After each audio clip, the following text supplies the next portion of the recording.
Science Sink or Float investigation. We're going to see if things will float or sink and what we expect them to do and whether or not they will do it.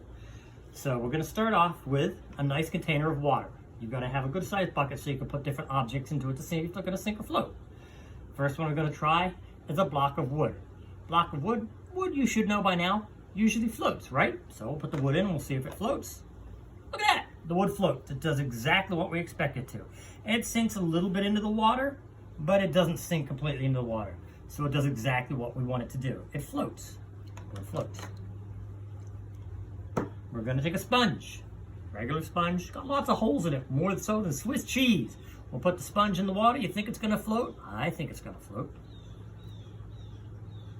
And it floats. Doesn't float quite as good as the wood because it has some of the holes in there. So some of the water gets into the holes, but the material itself is light enough that it can float, and it automatically lifts back up and stays at the top and doesn't go underneath. Of course, because it has lots of holes, it holds that water. I'm going to wring it out a little bit. I got a stone, a rock. Do we think that's going to float? I don't think it's going to float. Most rocks don't float, they automatically sink. So we're going to put that in the water, and it does exactly what we expect it to do. It sinks straight to the bottom of the water. It's a rock! That's what rocks do. They're good at that. They go down and they're hard and they're heavy. And so we'll try that one more time. Here's another rock that I've got. So we're going to take this rock, we're going to put this one in the water, and we're going to see that it does what you expect to do. It's going to sink, right? So I'll put it in the water. Oh, that one didn't sink.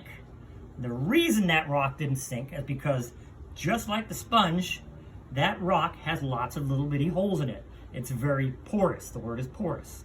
This is a very special rock. It comes from Hawaii or from Iceland, one of the two, probably Hawaii, and it's called pumice. Pumice is a kind of rock that was made under very high heat. So the rock itself melted and got lots of bubbles in it because it was boiling. And all those little itty bitty bubbles that are inside of there help to hold the air in. And so instead of it being a real heavy, dense rock, it's a very light rock. It doesn't weigh very much. And like the sponge, it floats. Doesn't float great like the wood does, but it does in fact float. And there you go. You have your sink or float experiment investigation. Thank you.